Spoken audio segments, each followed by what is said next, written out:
the so-called mothership. We have Ryan how can I pronounce this? Fukunaga. Thank you. From Free Geek Toronto. We have Charlie from Free IT Athens. We have Joel Izlar, an academic who's been studying the organizational methods of these types of organizations and has some interesting observations. And we have Zach from Free Geek Arkansas. So they're going to explain to you how they make these things work, these organizations work, how you can get one started in your town or city, and if there's already one in your city, how you can participate. So thanks for coming. This is going to be interesting.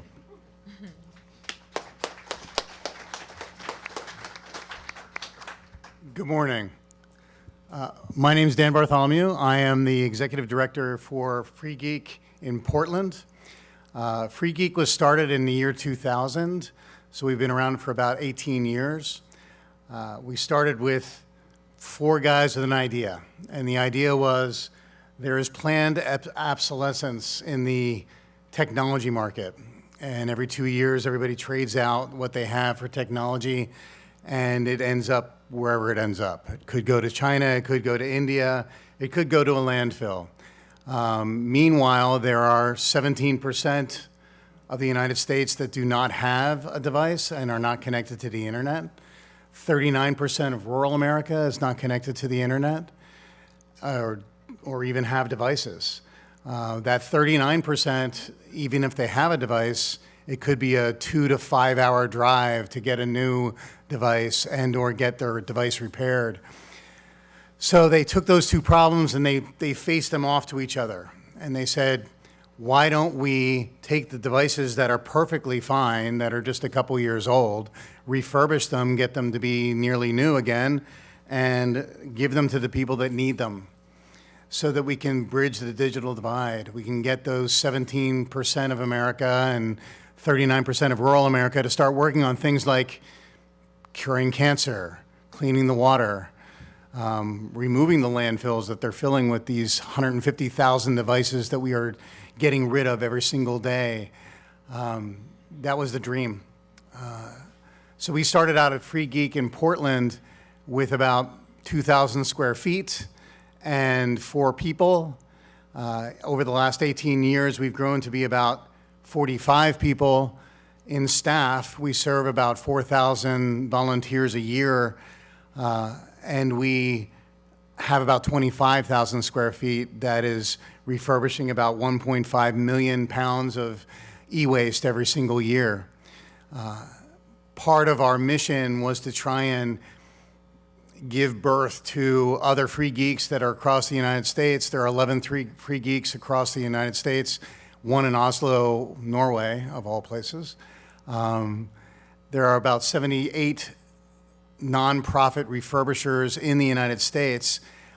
We have a great representation here of the other Free Geeks that were started.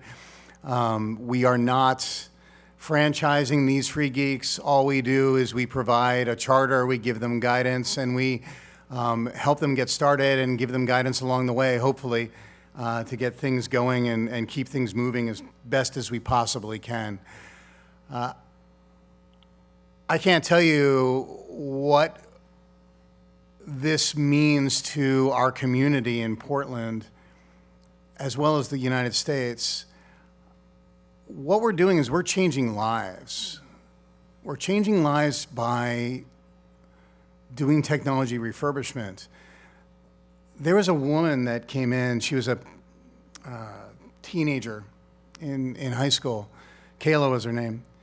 And Kayla came in and she gave 24 hours of community service to us.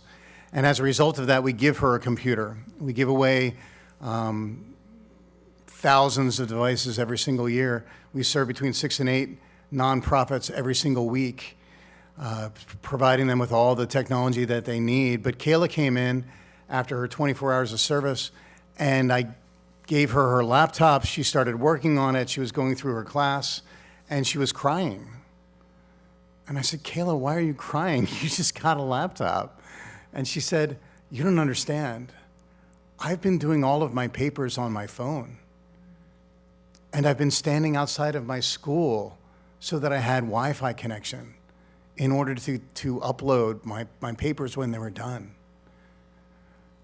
That's what Free Geek does. What Free Geek does is connects the world and makes a difference in that way. I'm talking from my perspective. I'd really like to hear from the panel. So if we could start, Zach, maybe you could start us, Zach, and bring us across and talk about what you're doing in your community. So my community in Fayetteville, Arkansas is much smaller than most of these other communities in general. We're about the 10th the size that you are. We'll do probably 150,000 pounds of e-waste this year. And it's very much in the similar mold. Lots and lots of people in our community are rural. You know, something like 90% of the state of Arkansas is completely rural. So even though we live in an urban center, we service everyone throughout the state. We send computers to the Delta. We send copiers and things like that to nonprofits that otherwise, you know, couldn't have access to that tech at all. It's thousands of dollars for them, and that's usually the difference between a person and a piece of technology. So we're really fortunate in that way to be able to impact those lives. We've migrated a lot over the years from just having whole desktop computers, couldn't find a laptop anywhere, to now having some, and it's been very transformative for us. So we're able to connect with and touch thousands of people every single year, and these are people that wouldn't have any computing resources whatsoever. Thank you. Joel? I am no longer actively involved with the Free Geek organization, but I did work with the one Charlie is with now, Free IT Athens, for I think it was 7 years or something like that.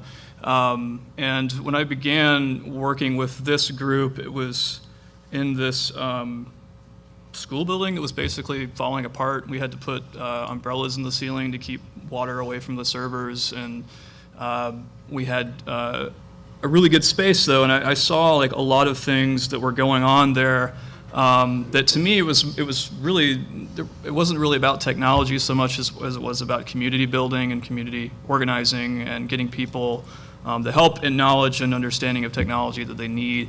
And I have so many stories to share over the years with Free IT Athens. I saw it grow from that old school building to now like a shopping center, which was a goal that we had originally, to get out of that building and have like a front-facing space.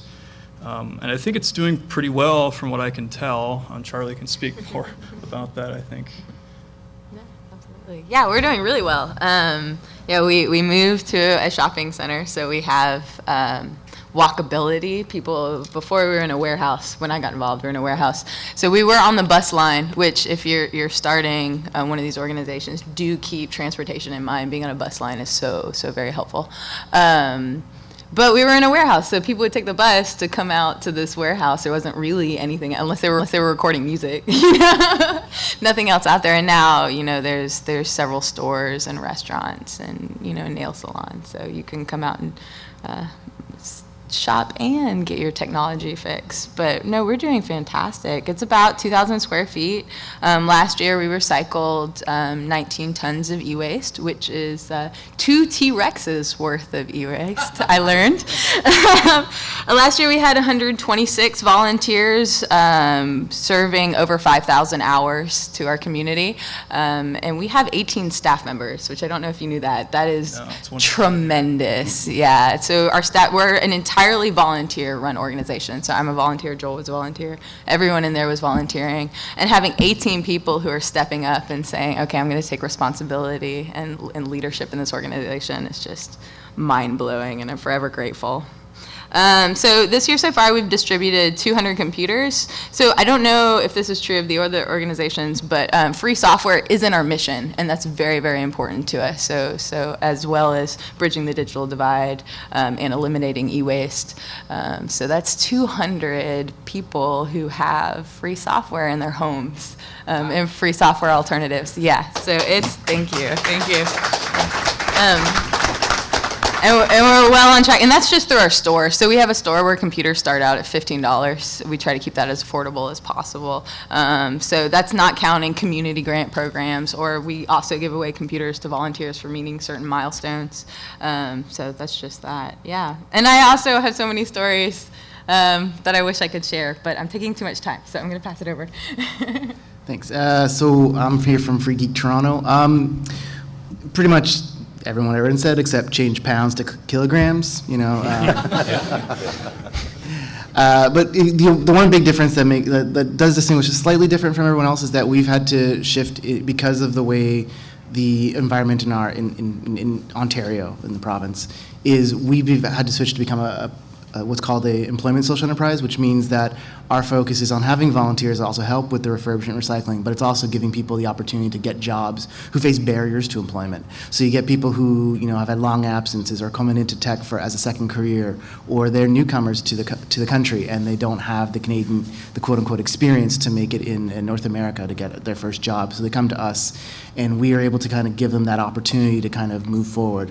We still have, we've sold, I think by now this time of the year we're about 200 computers like everybody else, and I can't do the conversion, but we're at about a metric ton of e-waste we've done. I don't know what that is actually in pounds.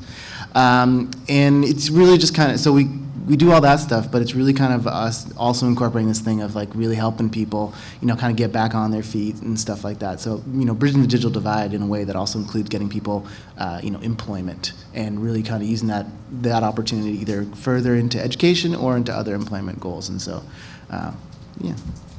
Great, thanks, Ryan. I think you heard a theme across the entire panelists that it's really about the community. It's about what we're doing in the community. At Free Geek Portland, we do about 6,000 hours of education every single year. And it's really about the face that's in front of you at the time. Many times we're working with people that are coming out of challenging situations. They're coming out of homelessness. They have no device. They have no way of making an impact in the world that they really want to make. So teaching those basic job skills, teaching those basic, show up on time, don't break anything, listen to your boss, take a break when you need to take a break. Those basic job skills is a lot of what we're doing. I'd like to ask the panel, maybe we start at Ryan and come this way this time. What is the impact that you think you're making in your community? What kinds of things do you see on a daily basis? And Charlie, this is a great time to tell your stories. So we have a core staff of about 8 people, and all of them except for myself face some kind of barrier to employment. And we have people transitioning out of our organization. So we have people 20 people coming through because they're just kind of using us as a stepping stone and going through. And the amount of confidence they get from just being in a workplace, but being very supported and learning about tech, because these are people who may we have one gentleman who came in who, knew how to use a computer, but, wasn't really that confident. And now he's one of our best salespeople, because when people come in, he's able to empathize with their lack of tech knowledge and really kind of, talk to them on their level, while also being very honest with what the machines have to offer. And so that really kind of puts people who are digitally literate or not comfortable with technology in a space where they know that they can come here and really kind of learn from that. And you can't put that and quantify how important that is to us for him. But in terms of what we do in our community, we really try and make sure that we're getting out into the communities that need us rather than the people who find us. Because we have a lot of people who come in who are, tech enthusiasts, hobbyists, hackers, who really can kind of take advantage of the tech to its largest degree, but we have to really make an effort to go out to the communities where there's a little bit more social isolation, or there's a language barrier.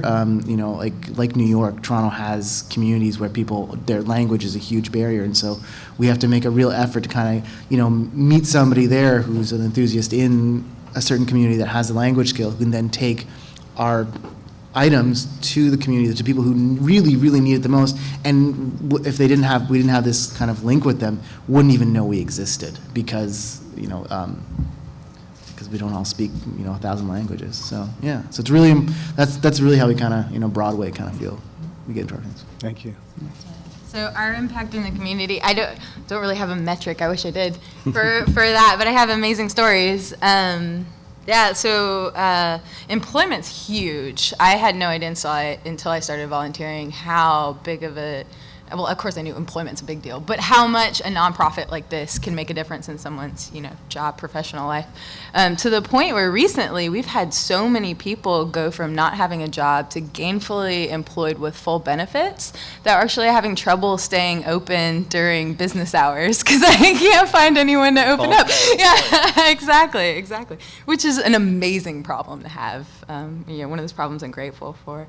But language is a huge barrier and I've definitely had to rope clients into translating for other clients. I've been in that position. But the little things is what warms my heart. So one of my favorite experiences is a young family came in, and out of respect for her privacy, I'll call her Dee. And she came in, and she with her toddler and her husband, and they were getting internet in their home for the very first time. And I got to show them the shelves and answer their questions when we picked out their very first computer. And, together we set up the username and password, and we learned, how to use, we're using Lubuntu, so we, learned Lubuntu. And she asked me if I could help her set up her very first email address. And so we set up her very first email address, and then she asked if we could work on writing a resume. And I still get emails from her about the job she got from writing a resume together. And it's those little, face-to-face moments that that's the difference you're making in the community. And it's incredible. Now we're at the point where we've kind of had to look inward. So we're not doing a lot of outreach that we should be to find those communities who aren't able to find us. But in the past, and I'm sure Joel can talk about this, y'all have done amazing outreach. And I'm sad we didn't do the slideshows. We were going to do a slideshow, but it would take too much time because I have pictures of very young Joel in community outreach things. So. There's I probably can't pick one story, especially since I've stepped away and I've looked at other organizations. But I am a community worker, so I have 10 years of organizing experience in this area. But I always viewed the Free Geek model as like the food not bombs of computers, if anybody's familiar with that. Model is you're taking discarded computers, you're getting them to people in need, and the secret recipe there, like vegan, vegetarian food with Food Not Bombs and rescued food, is free software. That's what ties people to each other and community instead of like a corporation. But some outcomes I've seen from other Free Geeks and preliminary evidence from my dissertation work has been actually strikingly similar to community gardens, believe it or not. I've been calling them silicon community gardens because they have so many similarities. There are, when you go into a space and work together, there's a chance for racial and ethnic class consciousness building. You might interact with people you had never interacted with before, right? People that are neurodivergent, people that are experiencing homelessness or interpersonal violence or whatever is going on in their lives. Working with somebody maybe that's more privileged. It doesn't come from that kind of background. So you have a class consciousness development. Of course, the job thing is a big thing. But I think not everybody is coming in there, obviously, to translate this to employment. I mean, sometimes empowerment can translate to just having a better life, right? You get chosen to lead a project within the organization and you feel empowered and you were scared to talk to people, you were scared to stand in front of people before, and now you're doing it. And you can do that in other areas of your life. So I think that there is a lot of individual and community empowerment that can happen there.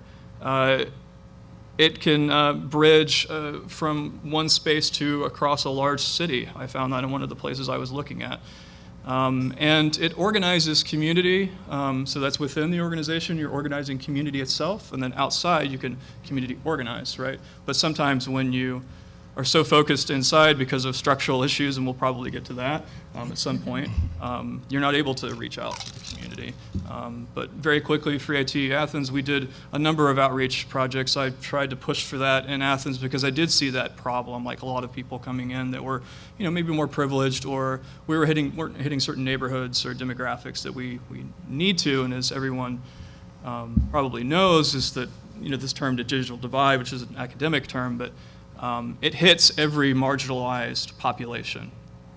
You think of a marginalized population, they're likely intersected with this concept of the digital divide. But to you. Yeah, sort of to dovetail on that, Joel, people work not just for money, right? People work for personal fulfillment and things like that. And you talk about community gardens as a model that's very similar to Free Geek, and I find that as well. As a matter of fact, one of our current volunteers that works with us is a community gardener, an organizer in creating one. And he's fell upon an unfortunate time where he can't work his normal job, but he can come and make an impact at Free Geek. And so he puts in quite a few hours and is learning and enjoying that. But that's not necessarily going to turn into some sort of, corporate gig or technology thing. But that certainly has happened for many of our volunteers over the years that come in knowing something, looking for a better life, don't know how to get it, and spending enough time working, learning that they do have this skill, or that, this skill isn't something unattainable, right? Refurbishing a computer or installing operating systems, but anyone can have it, putting in the time with just a little bit of guidance. And so having those opportunities there for anybody who wants it becomes a real changer of their lives. So we have all of those communities you talked about, homeless people, those that have been out of work for a long time, those that are just tech enthusiasts, and people who want to make an impact in their own community. They spend their time willingly with us. We still don't quite know why, but we enjoy it, and so we hope that we can do a whole lot more through that. One of the big things that we've offered throughout the years that we think makes a really big impact in the community is internet access. So from our beginning, as part of our mission, is to guarantee that there's free and open internet access at our location and anytime we're open for anyone to use. So there's restrictions in other public facilities, like public libraries, for instance, where you may be able to go in and use their internet, but you need a device. Or you can go in and use their devices, but for limited time frames. And we try to open that up quite a bit. We have an internet cafe where there's computers there and printers and things like that that you can just use for free as long as you need to. And plenty of people, find their next cars that way, or their next job, or their next loved one. We don't judge. And all of that seems to be a pretty big deal. Awesome, thank you. The digital divide is really a four-legged stool. You need a device, you need access, you need education, and you need tech support. The last one is usually the one that kind of falls away. You can get a device, you can get access, you can get a little bit of education, you can get online, but that tech support is really important. A lot of folks don't realize that, especially in rural America, it could be a 2.5 to 4 hour drive to fix a mouse. And this is an area where Google isn't a verb. People don't Google things. They may want to understand something, but they can't Google it because they don't have access, or the access is so slow that you put into Google and then you can walk away, make dinner, come back, and maybe you'll have the answer, but it takes a long time to get access. I guess the next question I would have for the panel would be, what's the difference between what we do as nonprofit refurbishers and the for-profit refurbishers, which is a whole, we battle every day against folks that'll give you $12 for a laptop. And then, of course, once they bring in the laptops and they process them, then they also bill back for that which they cannot turn around. So it actually turns into about a zero-sum game for corporations, but the corporations don't really see that. So I really wanted to get the panel's view on us versus the for-profit refurbishers. And Charlie, you're smiling too much for me to not start with you. So I'm going to start with you. Start with me. Okay. Well, we're not making money. So all our tech support is drop-in, not drop-off, donation-based tech support. And that's really, really important. So the donation-based, of course, is really important because you don't know how far these people are coming from. You don't know what they can offer. So a few dollars is great if you can. If not, that's okay.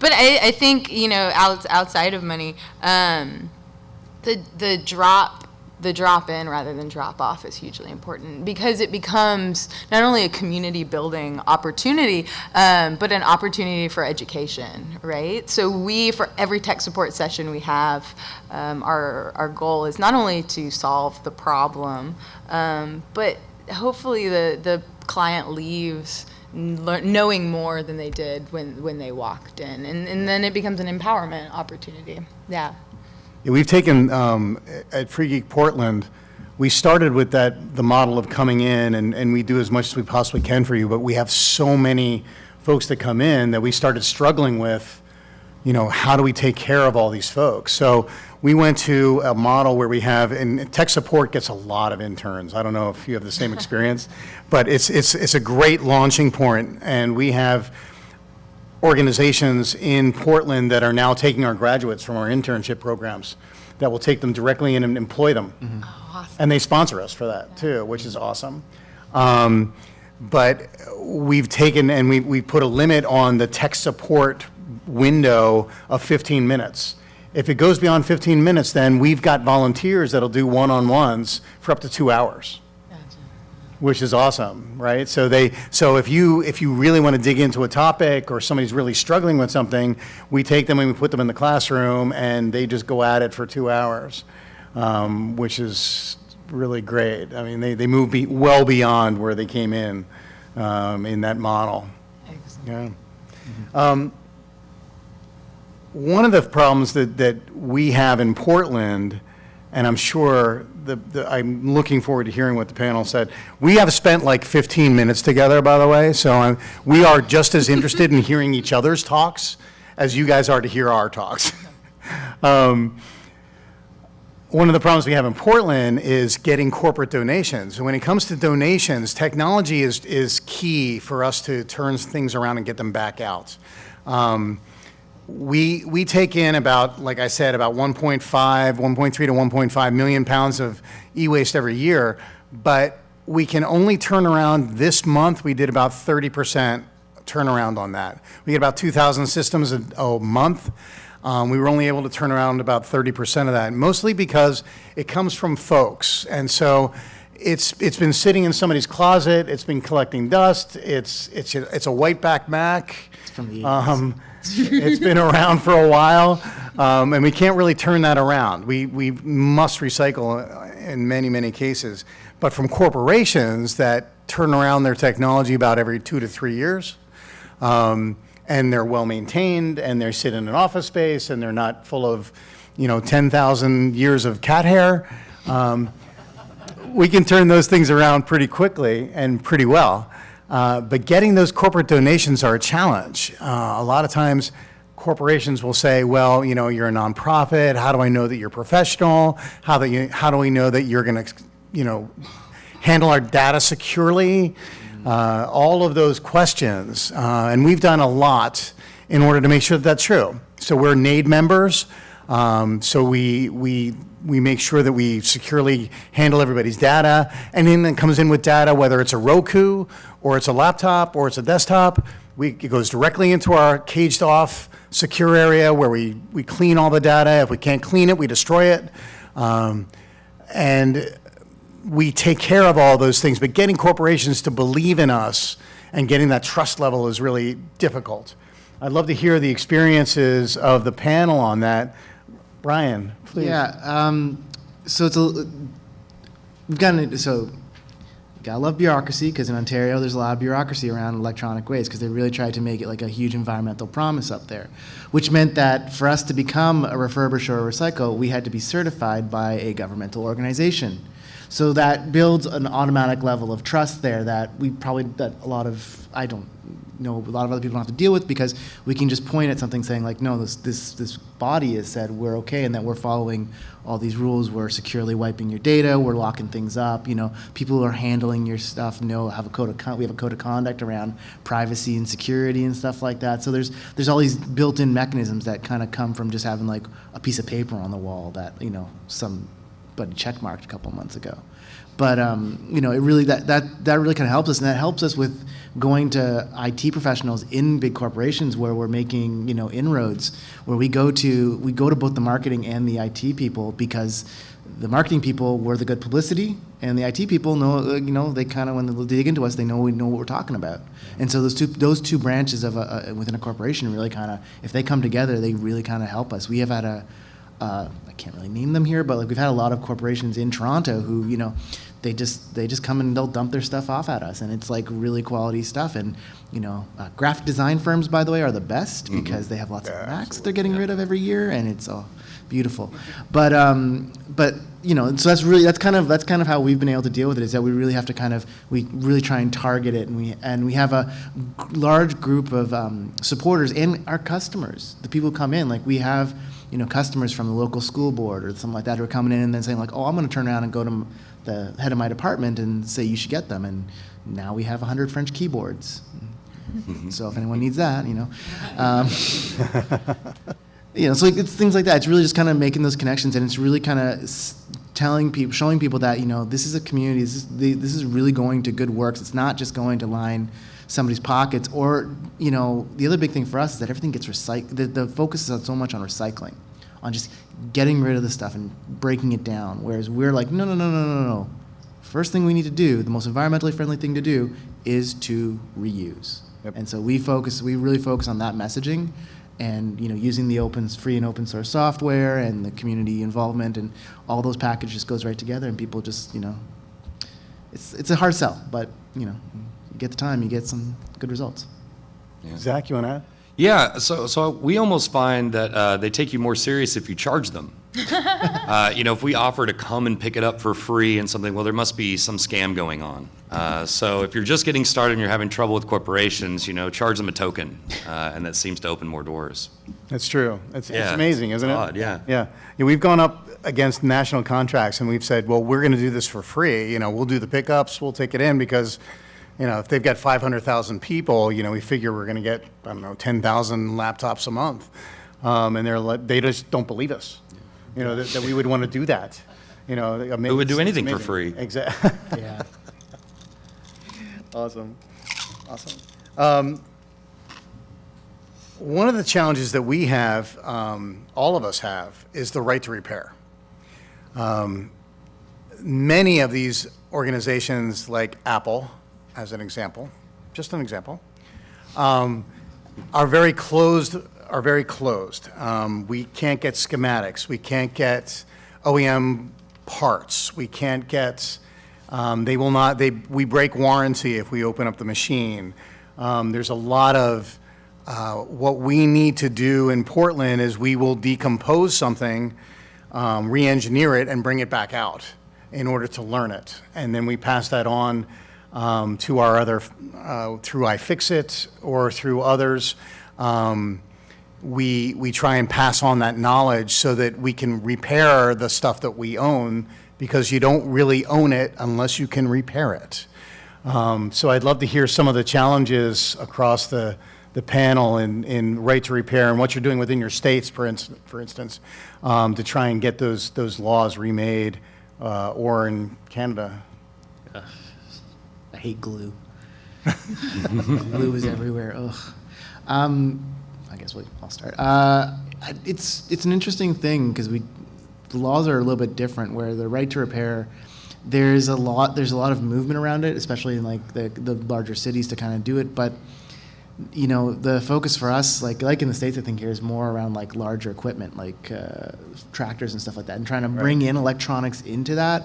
Sometimes it's diverging needs, but we partner with a lot of organizations that are really kind of advocating for the right to repair. You know, there's an organization in Toronto, like it's part of the Repair Cafe movement, which goes around and like, you know, helps people repair stuff for free, and so we you know use them a lot, and you know, we just try to, through our efforts, do it, but yeah, it's tough.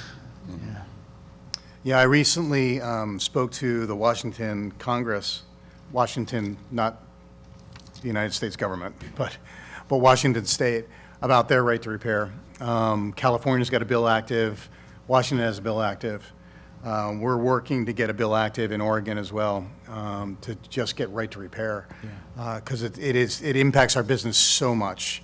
Macs are in such great demand, and our ability to get people graduated to the point where they can actually repair them is really difficult. Understanding where stuff is in a desktop and how to repair a desktop is pretty easy. Move them up to laptops, and it's a step above, right? But you get to Macs, and it's like a whole different world. And again, they're in such great demand that we would love to get them out to our community. So many people want to get into graphic arts, or they want to get into those things that the Macs really lend themselves to, that we can't bring them out to them. We're coming really close on time here, so I can't believe we only asked a couple of questions and that we got this far.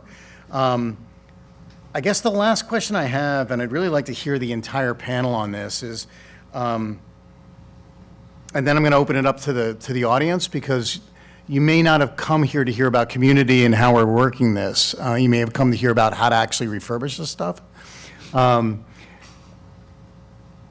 But I'd love to hear how would you challenge this audience? What is the ask you have in 30 seconds, each one of you?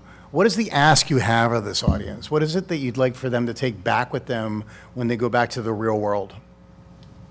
Zach, you want to start? Sure. Well, when you go back out there, feel emboldened and empowered. I think this is probably true of most of the organizations. We started with a hope and a dream, no idea how the next month's rent would be paid or whatever, but we all had a conviction that this was meaningful and a good thing. So if you feel so inclined, find a few people, figure out how to pay rent, find a cheap place, and start doing what you already do out of your own closets and grow it into something a little bit bigger. And if you can help organizations like ours find better equipment and get into our hands, please do. And we'd also love to work with anybody on legislation around this right to repair. In Arkansas, last time it was shot down by Dell and Apple. There's nothing pending today, and we need some help doing that. Thanks. I just have some recommendations. If you're going to start one, I would highly recommend doing a community analysis with people, like affected people. So community analysis takes a long time too. Don't half-ass it. When in this process, be understanding, listen, and step back throughout the whole process. Be inclusive, be welcoming. Understand this is community organizing. It's not a computer or tech club, and that this should be your ultimate goal, right, to meet human and need. Never lose sight of your vision, mission, or your purpose of your project. Ask yourself in every step of the way that you do, every decision you make in an organization, how is this fitting into what we're setting out to do? How is it furthering it? Allow as much as possible service, user, and marginalized population leadership and organizing. Never take money from a funding source that is going against your mission or your vision. And have fun. Thank you. So my challenge to you is, so I am not a technical person. I tell people I'm technical adjacent. I'm technical adjacent, I'm around it, but I don't know what I'm doing with it. I have no experience in the nonprofit sector. I've only been volunteering for 2 years, and it's happenstance in how I'm doing what I'm doing today. So if I and my fellow volunteers can make an impact on our community, then every single person in this room is so well equipped to help their fellow neighbors and community members. So I definitely challenge you. And even if it's not starting a Free Geek-like organization, listen out. Everyone needs help with fixing their laptop and their devices. You can make a difference. So I challenge you to look for those opportunities. I think the big thing to take away is that if you're going to start this, remember one key thing: ask for help yourself. There are lots of things that you won't know how to do, and that there are already people in the communities or in large organizations or bureaucracies who will be, have a kind ear to listen to what you want to do and what you want to support, and they can offer guidance and support and intangibles that are not there. You never know, in what pockets of area you'll find somebody who knows somebody who knows somebody who can get you in touch with a landlord who's kind to what you're going to do, or knows a group that can really get you locked into an actual community that really could use the services that you are going to offer. And if you're not open to getting help yourself, it will be it's too much harder to do it alone. You got to do it with others.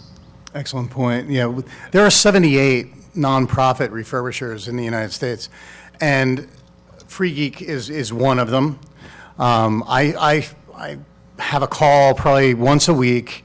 I probably spend 1 to 2 hours a week helping other Free Geeks, helping other nonprofit refurbishers get up and running, advising on everything from policies to procedures to trainings to education. We freely share our education curriculums. Like I said, we do 6,000 hours of education.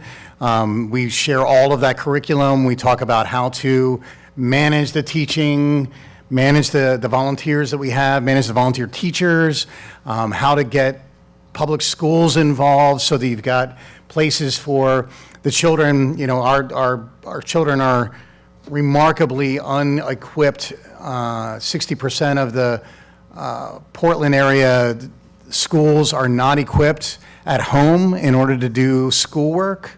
Their parents can't check their grades. They can't talk to their teachers. Homework is always assigned now online.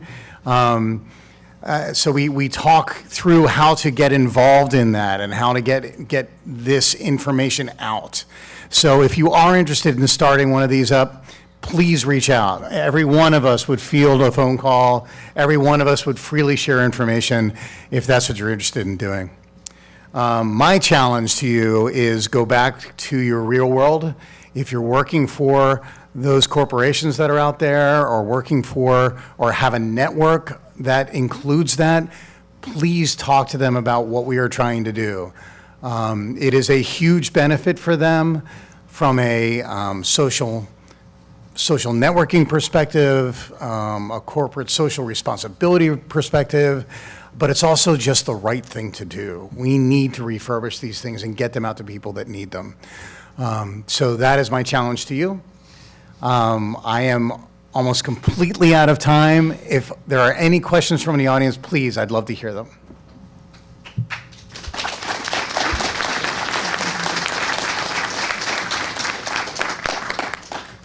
Hi, I'm the founder of a company called Neverwhere, and we kind of set out to do something similar with an operating system. And what we found was that when we tried giving people Linux, there were many people who were very, their eyes kind of glazed over.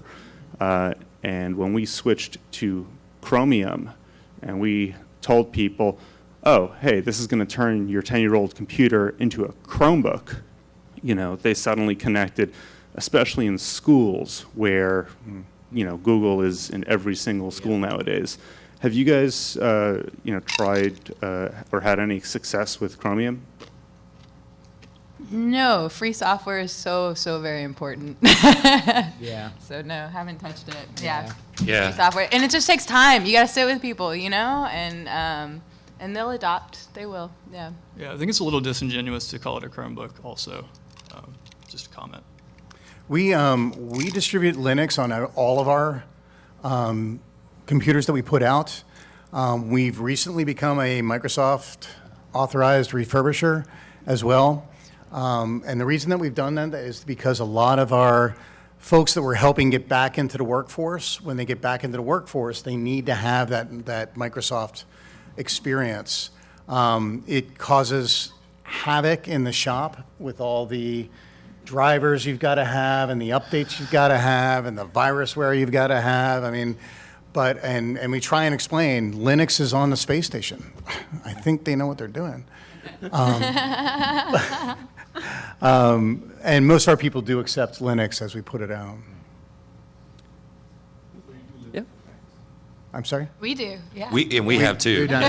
All of them. Every Mac we sell has Ubuntu on it. Hey guys, so when I was in school, I volunteered at the Cincinnati Computer Cooperative, the other CCC, and we did a lot of e-waste recycling. We had a lot of problems where we would just, we'd get huge pallets of computers, especially those Macs that are fucking impossible to take apart and get the hard drive out of them. But a lot of the computers that we'd refurbish, and we'd even put Windows on them occasionally because that's what people were used to, we couldn't sell them. Things were too slow for people. At what point do you determine when something needs to be recycled versus sold or given to people. How do you have the discussion? Also, if you have time, like, what's the weirdest thing that you've gotten in? We got a lot of weird stuff. So Yeah, that's an ongoing thing. So we've had this issue at Free Geek Arkansas quite a bit. We had a hard time when we were early on getting things that were performant at all, but we were lucky enough to have enough equipment to draw from now that our benchmark is if YouTube is not a slideshow, it's an effective machine, right? If you can learn from videos on the internet publicly posted by other people, that's good enough. Yeah, we do the same thing. We evaluate our spec probably monthly. And right now we're at i5 or i7 and above, 8 gigs. Lucky. Jeez. Someday. Right. But what we do with everything else that we get is we palletize it and we put it back out. Okay. So we're able to get it to other refurbishers that are able to take on that much. We just get too many systems. We can't possibly push them around. Yeah. We're at Core 2 or bust. Yeah. Core 2 Duo is here too. Yeah. Weirdest one, a Mac Mini that's still up and running today with PPC Linux. And we do get very cool stuff in. A lot of like the Redback Macs, and we get a lot of ham radio. We get a lot of vintage radio. We've got relationships with clubs throughout the United States that are vintage clubs that take on Commodores, of all things. Yeah, it's kind of amazing the stuff we get in. Yeah, I we've got got. a computer. Sorry. I got a I see computer full cars. of roaches once. Yeah. Wasps. I got wasps. But this woman came back with roaches again, which I just gave her another computer. I was like, whatever, we've got an extra one, we'll make sure you get it. But this led to trying to find out like where this person was living, and checking up on them and seeing and the place was in really bad shape. So we went try to find a person to help, So there are avenues that you don't even expect to happen through just a computer. Yep. I got Top Gun joystick. That's my coolest thing. I got to. Yeah, we've gotten like live beehives in Yep, yep. computers. We've gotten alcohol. We've gotten guns. Oh my gosh. Haven't had that problem. We had bullets, not guns. We've had both. Bullets, We've had yeah. bullets as well. Gosh. I know, we're in Not the so much a question, more of a comment. There was recently a ruling from the FTC about warranties and the warranty stickers. It was back in either April or May, that not only the stickers meaningless, but they're also illegal. The various companies that were named in the suit were Microsoft, Nintendo, HTC, and I forget what the other last one was. Sony. I know Apple wasn't named in it. I'm sure FTC is probably looking at them too. I don't know if you guys have any comments on that as far as right to repair. Anybody want to field it? I mean, the few Macs that we've repaired that might have still had warranty status never then had their warranty exercised after the fact, so we have no real direct knowledge. Usually by the time we see them, there's no warranty still hanging, so. Yeah, that's usually true for us too. Yeah, same. We give 6 months of free tech support for anything that's purchased from our store online. We do 1 year of service for anything that we donate or grant to others. Yeah. So that kind of makes that go away for us. So there's often a trade-off between speed on old machines and usability and ease of use. You mentioned Lubuntu. Is that what most of you have come down on, or I was just wondering what distros you've picked? I feel like I'm unique in the Lubuntu. I mean, we used it for a register for a while Oh, because it was do the you? slowest machine in the whole building. But we stand on Ubuntu. We try to stay on the latest LTS as much as we can. It depends on hardware compatibility. Linux Mint, because it looks like Windows. Yeah, no, people love it. People do. No, it's true. It's really, it's so, because it does everything and it looks the exact same, people, like the barrier to entry on it is, they just think it's a green theme. And we have to tell them, no, it's actually something else. But yeah, so Linux Mint, I think we're on 18.2. We haven't got to 19 yet. Yep, we're on 18 as well. Yeah. Ubuntu was a free IT choice because Ubuntu started the Amazon spy thing. So we wanted to get away from an interface that had that as a default. That was a decision why we used like a different desktop environment. And it's lighter. Yeah. It is like Unity. So I guess that's a good segue into my question. So I'm curious about how you guys balance usability with getting people into the sort of panopticon of Google and, this sort of, how do you deal with that in terms of harm reduction? Like, where do you draw the lines? How do you struggle with it? If you know what I mean? Yeah? Oh, yeah. Could So, for example, you can help people get expand? into a computer, but then they can quickly sort of get subsumed in advertising and being tracked and sort of have all these other problems that are really counter to the ethos of free software and free as in liberty. Maybe you don't struggle with it at all? The answer is no. No, I'll speak from Portland first, if you guys want to Sure, add go in. ahead, yeah. We give classes on that. So part of our, when you come through and you are given a computer or you're getting started class, includes a whole section on security as well as how to safely navigate the internet. And that's the way that we try to do it is through education. Yeah. Yeah. We try to do it through education as well. Most of ours is informal rather than formal, but we do as much as we can with new users getting their first computers to at least let them know that they should look further into these things and don't just click accept on terms of service. I know they're daunting, but they're at least worth a read, and if it makes you want to throw up once, probably say no. Yeah. I'm sorry we have to wrap this up, but for everyone in our audience and everybody who's going to be watching the archive version of this online later, and everybody's there watching the live stream now, how can people get more involved with this? Dan, is there a central point of contact where they can be referred to either a Free Geek or like organization in their community, or with resources on how they can start something like this in their community? Absolutely. We, at Free Geek in Portland, we are known as the mothership. So we provide a lot of information if we are ever contacted by anyone. I'm sure the rest of my panelists would also welcome. But if you do info@freegeek.org, you can easily reach us. Also, there's an organization that's out there called AFTR, AFTRR.org. It's part of the Christina Foundation, and they are a consortium of the nonprofit refurbishers across the United States. They're a great source of information as well. Thank you.